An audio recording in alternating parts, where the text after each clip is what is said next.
આચરણ વ્યવહાર વગેરે ના આવે એના માટે વિધિ નિષેધના નિયમો બતાવ્યા, એટલે શાસ્ત્ર અને ભક્તિનું અંગ બતાવ્યું.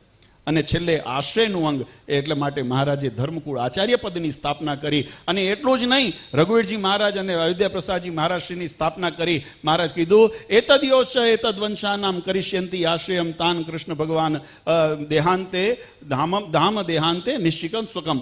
મહારાજ કે આમે આજે પધરાવેલા અયોધ્યા પ્રસાદ જે રઘુવીરજી મહારાજ છે, અને એતદ વંશાનામ, અને વંશનો નિર્ણય જગત નથી કરતું. વંશનો નિર્ણય વાલા ભક્તો આ નિર્વિવાદ છે. વંશ કોણો છે, વંશનો ધણી નક્કી કરે કે આ મારો વંશ છે.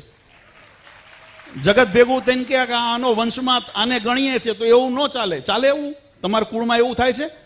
સમાજ ભેગો થઈને નક્કી કરે કે હવે આનો વારસ આ થશે, તમારે એવી વિલ કરી નાખે, સમાજ ઠરાવ કરે, તો તમે તમારી સંપત્તિ મિલકત ને બધું જે પણ તમારી પાસે સત્કાર બધું આપી દો છો? એ વ્યવહાર જ નથી.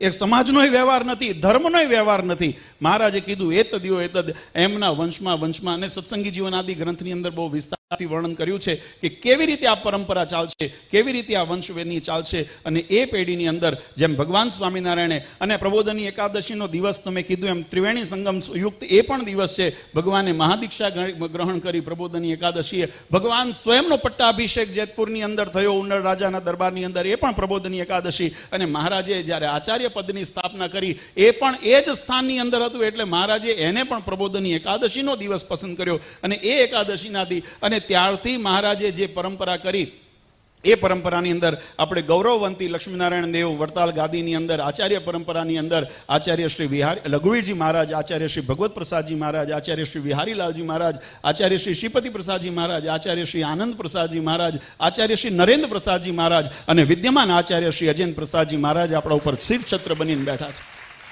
જે નાતો ભગવાન સ્વામિનારાયણ સાથે જીવાત્માને અખંડ જોડીને રાખે છે, એનો જેને હાથ પકડ્યો ને એને ભગવાન સ્વામિનારાયણનો હાથ પકડ્યો, એમાં જરાય અતિશયોક્તિ નથી.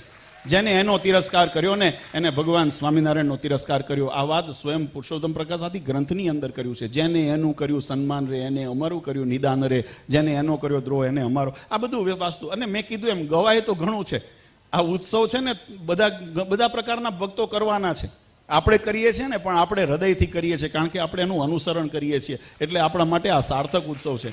ઘણા બધા ખાલી દેખાડવા માટે કરશે,